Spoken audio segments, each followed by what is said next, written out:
Selamat hari Minggu dan salam sejahtera bagi kita semua. Jemaat Tuhan yang terkasih di dalam Yesus Kristus, kita mengucap syukur karena Tuhan selalu setia dengan kasih-Nya kepada kita. Terpujilah Tuhan Allah kita, sebab Ia melawat kita umat-Nya dan yang selalu setia melindungi serta mengasihi kita. Ia memelihara kita seperti biji mata.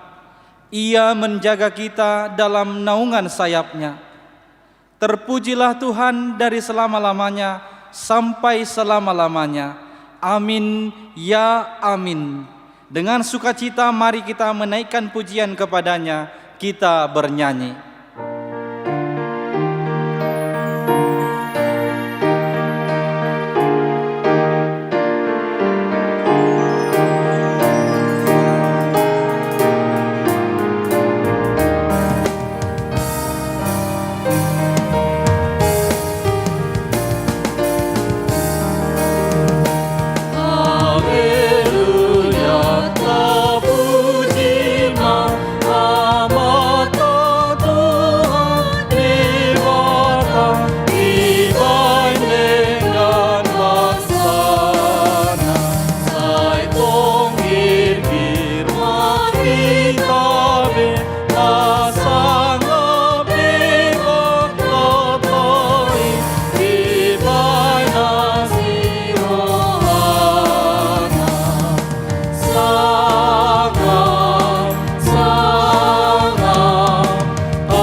Di dalam nama Allah Bapa dan nama anaknya Tuhan Yesus Kristus dan nama Roh Kudus yang menciptakan langit dan bumi.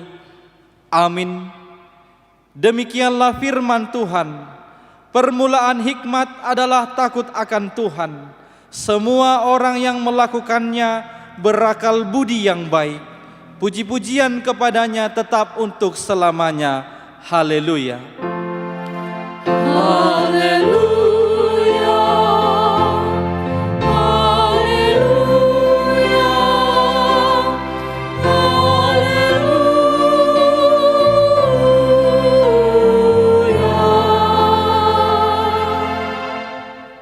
Kita berdoa. Ya Allah Bapa kami yang di surga, kasihanilah kami, karena kami tidak dapat berbuat sesuatu apapun kalau Tuhan tidak bersama dengan kami. Berilah hal-hal yang rohani bagi kami, supaya kami dapat melakukan kehendak-Mu. Sertailah kami, supaya kami bersama dengan Tuhan melalui firman-Mu. Oleh karena anak-Mu Tuhan Yesus Kristus Tuhan kami. Amin.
Hukum Taurat dalam ibadah Minggu hari ini tertulis dalam kitab Amsal pasal 1 ayat 7.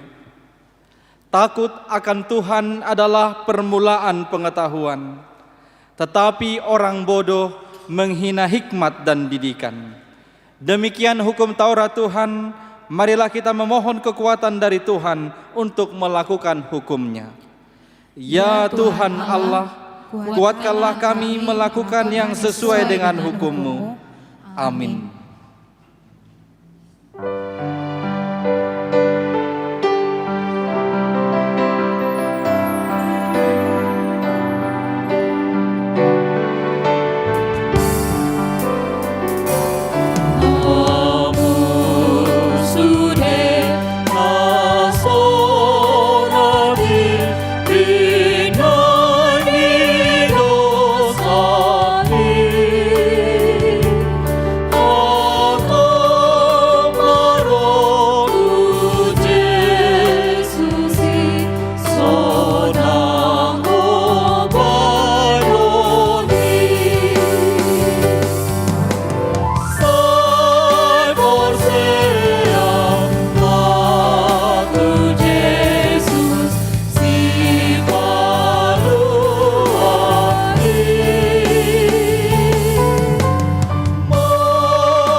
Jemaat Tuhan yang terkasih, kita bersujud di hadapan Tuhan untuk mengaku dan menyesali segala dosa dan kesalahan kita.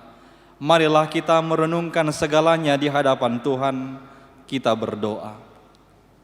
Ya Tuhan Allah Bapa kami yang Maha Kuasa, kami berseru dan memanggil nama-Mu, karena kami susah dan gelisah mengingat segala dosa dan kejahatan kami. Kasihanilah kami orang yang berdosa ini. Ya Tuhan Yesus Kristus, Engkau telah datang ke dunia menjadi manusia, mati dan bangkit kembali, serta naik ke surga untuk membela dan menyelamatkan kami. Kasihani dan kuatkanlah iman kami untuk bersyukur kepadamu. Ya Roh Kudus, penghibur orang berduka, sembuhkanlah segala penyakit dan penderitaan kami karena dosa. Tinggallah bersama kami, agar kami senantiasa bersuka cita melakukan kehendak-Mu. Engkaulah sumber pengasihan dan pengampunan, janganlah lupakan kami. Dengarlah doa dan permohonan kami ini, ya Allah Bapa, Anak dan Roh Kudus. Amin. Amin.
Janji Tuhan akan pengakuan dosa kita.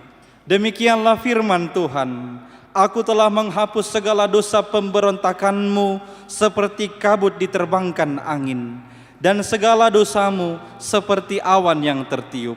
Kembalilah kepadaku, sebab aku telah menebus engkau. Kemuliaan bagi Allah di tempat yang maha tinggi. Amin.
Pembacaan epistel yang ditetapkan pada minggu ini tertulis dalam kitab Amsal pasal 4 ayat 1 sampai dengan ayat 9.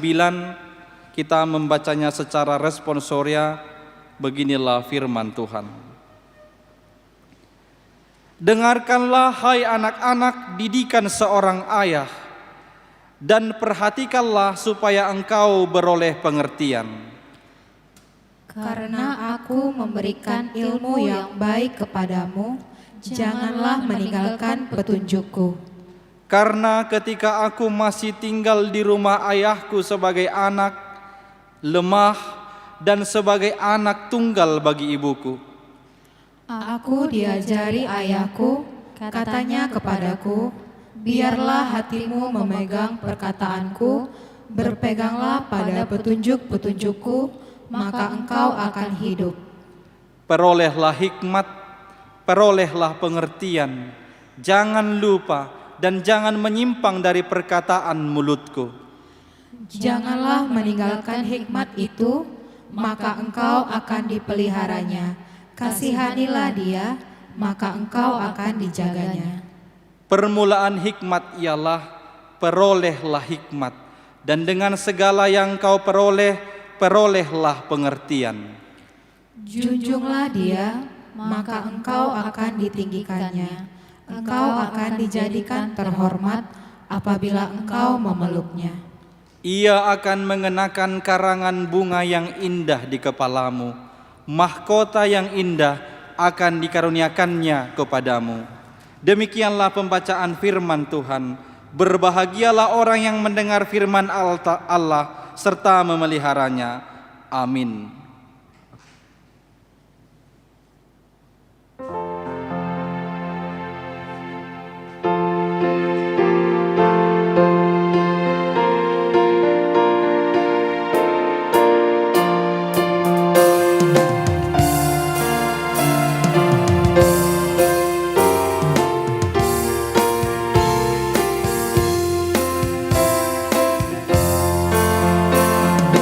Pilih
marilah kita mengaku iman kepercayaan kita, sebagaimana teman-teman seiman di seluruh dunia, kita bersama-sama mengucapkannya.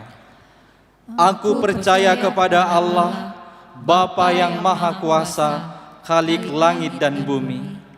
Aku percaya kepada Yesus Kristus, Anaknya yang tunggal Tuhan kita, yang dikandung daripada Roh Kudus, lahir dari anak darah Maria, yang menderita sengsara di bawah pemerintahan Pontius Pilatus, disalibkan, mati dan dikuburkan, yang turun ke dalam kerajaan maut.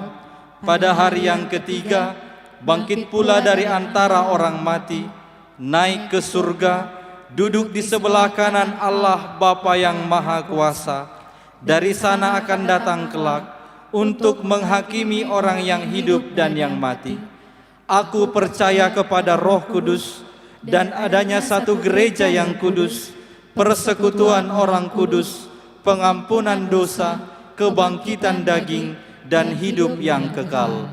Amin.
Damai sejahtera Allah yang melampaui segala akal, itulah yang memelihara hati dan pikiranmu di dalam Kristus Yesus Tuhan kita.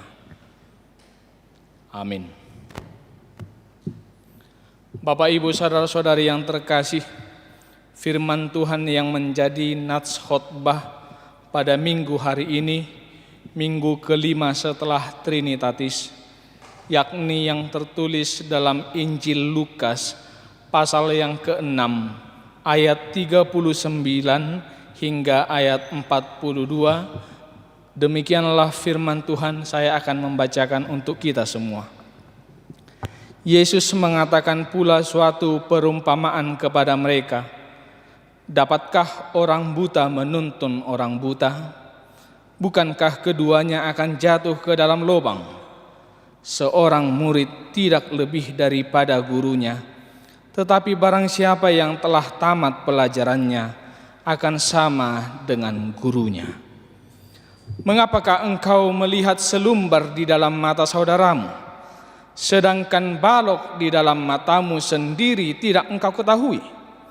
Bagaimanakah engkau dapat berkata kepada saudaramu, "Saudara, biarlah aku mengeluarkan selumbar yang ada di dalam matamu," padahal balok yang di dalam matamu tidak engkau lihat? Hai orang munafik, keluarkanlah dahulu balok dari matamu, maka engkau akan melihat dengan jelas untuk mengeluarkan selumbar itu dari mata saudaramu. Demikian firman Tuhan. Bapak, Ibu, saudara-saudari, tentu kita semua pernah mendengar peribahasa guru kencing berdiri, murid kencing berlari. Peribahasa ini secara sederhana ingin menggambarkan bahwasanya murid itu akan mencontoh, akan meniru apa yang dilakukan oleh gurunya. Itu sebabnya sebisa mungkin guru jangan sampai menunjukkan contoh yang tidak baik di hadapan para muridnya. Jika guru memberikan pengajaran yang baik, tentu muridnya juga akan menjadi baik. Dan sebaliknya, jika guru memberikan pengajaran yang tidak baik, maka muridnya juga akan menjadi tidak baik. Dengan demikian kita boleh katakan bahwa keberhasilan seorang murid tidak terlepas dari pengajaran baik seorang guru.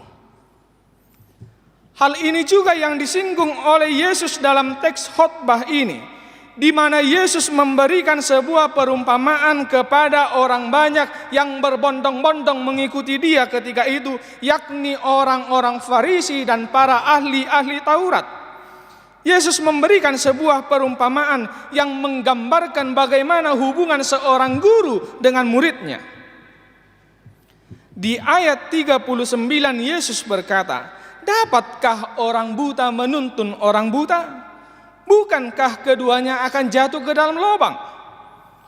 Sebenarnya ini adalah sebuah teguran yang keras, sindiran yang tajam dan pedas terhadap orang banyak yang mengikut Yesus ketika itu.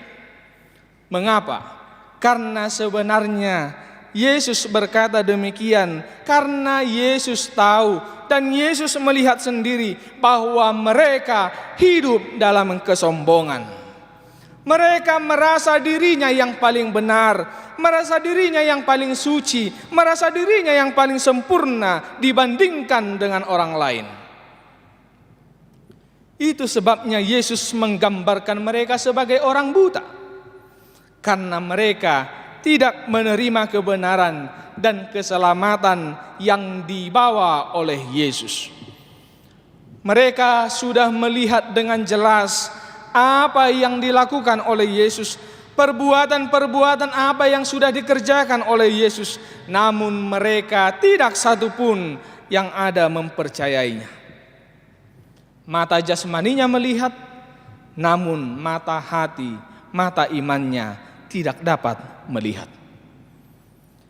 Kemudian di ayat 40 Yesus berkata lagi, "Seorang murid tidak lebih daripada gurunya, tetapi barang siapa yang telah tamat pelajarannya akan sama dengan gurunya." Dari pernyataan ini Yesus ingin menunjukkan hubungan timbal balik antara guru dengan murid. Bagaimana seorang guru mengajar kepada murid dan bagaimana seorang murid belajar daripada gurunya.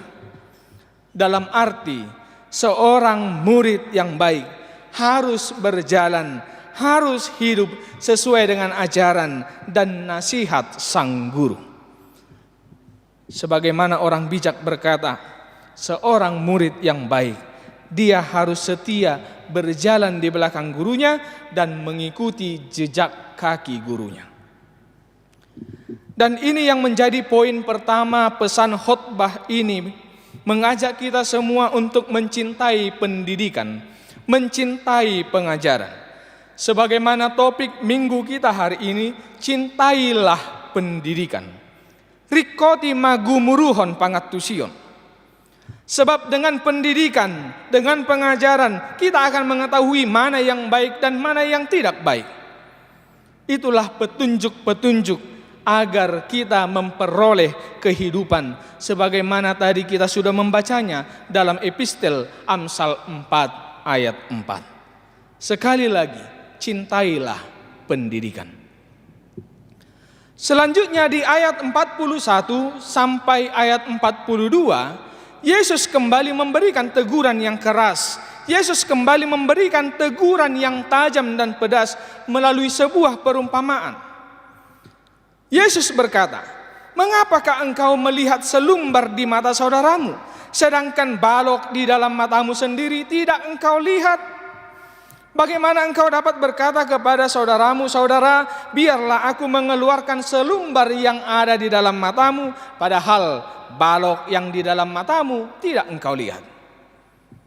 Mengapa Yesus berkata demikian? Tadi saya sudah jelaskan, Yesus tahu dan Yesus melihat bahwa orang banyak yang mengikutinya itu, orang-orang Farisi dan ahli-ahli Taurat itu adalah orang-orang yang sombong, yang merasa dirinya paling benar, paling suci, paling sempurna.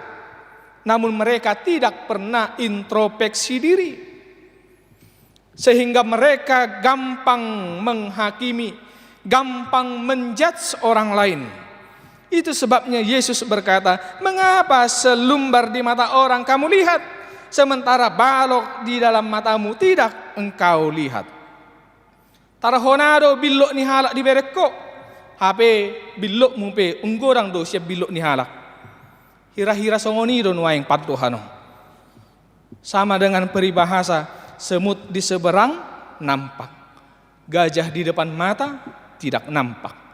Yesus membenci perilaku yang demikian.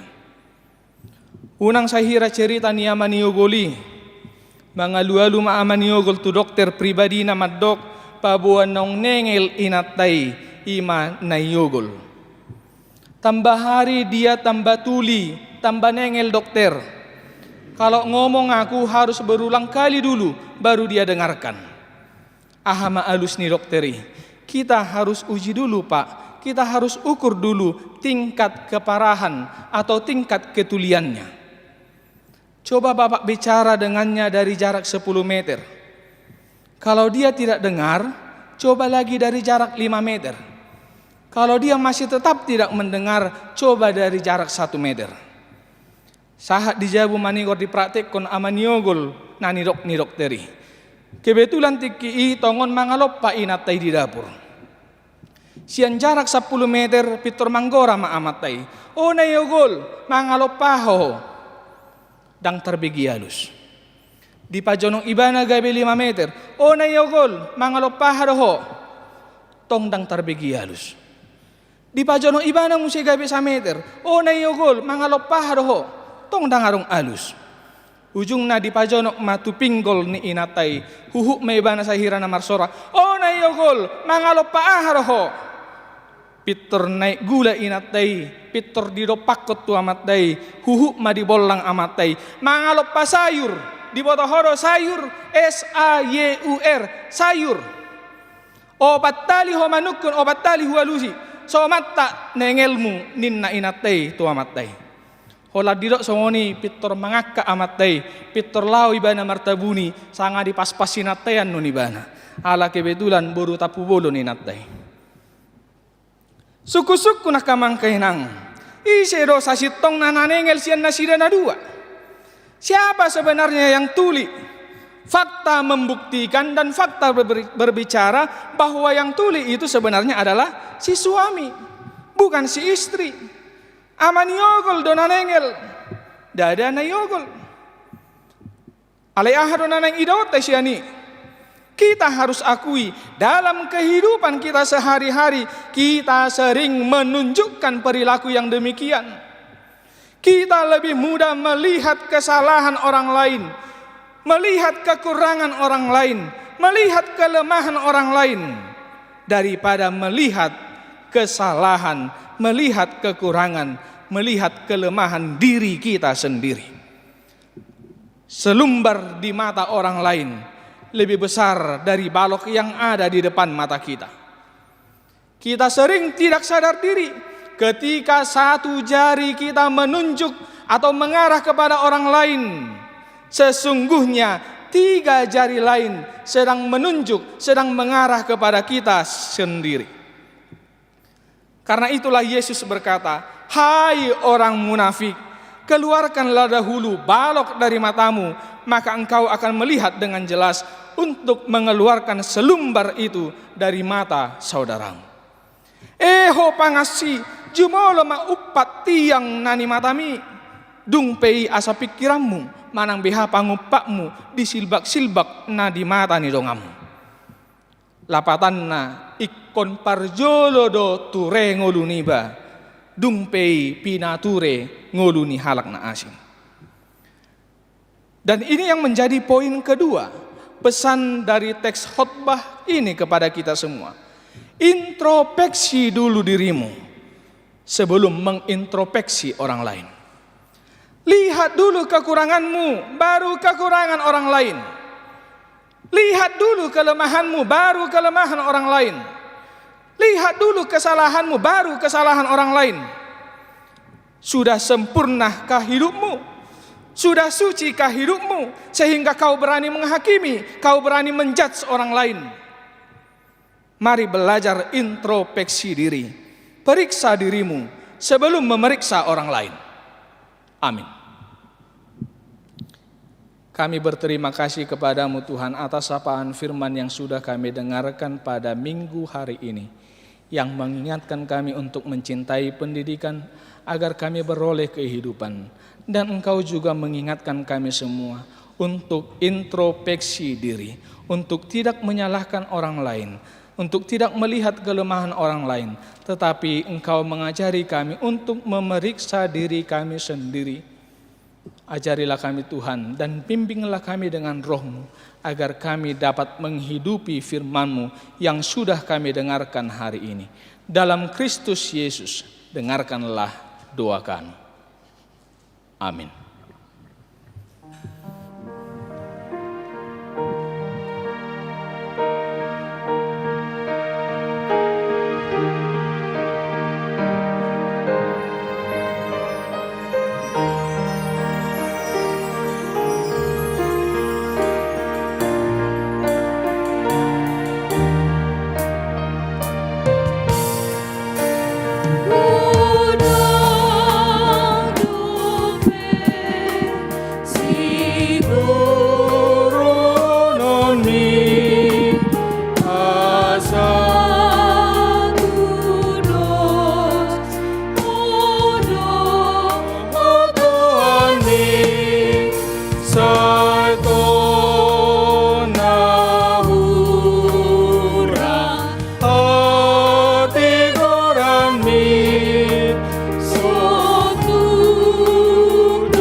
Tuhan telah melawat kita melalui firman-Nya. Takutlah akan Tuhan dan setialah beribadah kepadanya dengan segenap hatimu. Sebab ketahuilah betapa besarnya hal-hal yang dilakukannya di antara kamu. Tuhan kiranya memberkati kita sekarang dan sampai selama-lamanya. Marilah kita berdoa menyerahkan persembahan kita kepada Tuhan. Ya Allah Bapa kami yang di sorga, kami mengaku bahwa Tuhan adalah sumber dari segala karunia yang melimpah dalam kehidupan kami masing-masing. Sebahagian daripada karunia itu kami serahkan kembali sebagai persembahan kepada Tuhan. Terimalah dan berkatilah persembahan umat-Mu ini, agar dapat kami pergunakan untuk pekerjaan dan pelayanan kerajaan Tuhan di dunia ini. Bukalah hati kami untuk mengenal betapa banyak berkat dan karunia yang kami peroleh dari Tuhan, supaya kami senantiasa bersyukur kepadamu. Di dalam nama Yesus Kristus Tuhan kami. Amin. Tuhan karuniamu, roh dan jiwaku semua, nyawa juga hidupku, harta milikku semua, ku serahkan padamu untuk selama-lamanya.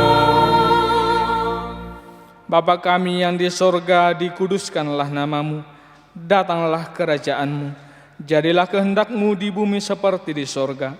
Berikanlah kami pada hari ini makanan kami yang secukupnya, dan ampunilah kami akan kesalahan kami, seperti kami juga telah mengampuni orang yang bersalah kepada kami. Dan janganlah membawa kami ke dalam pencobaan, tetapi lepaskanlah kami daripada yang jahat.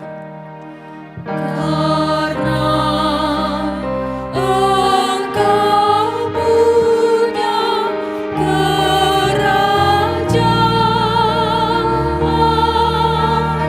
dan kekuasaan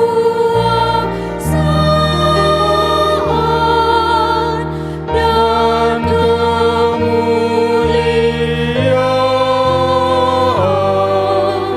sampai selama-lamanya. Amin.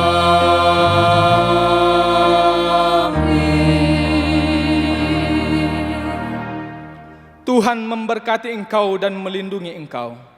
Tuhan menyinari engkau dengan wajah-Nya dan memberi engkau kasih karunia. Tuhan menghadapkan wajah-Nya kepadamu dan memberi engkau damai sejahtera.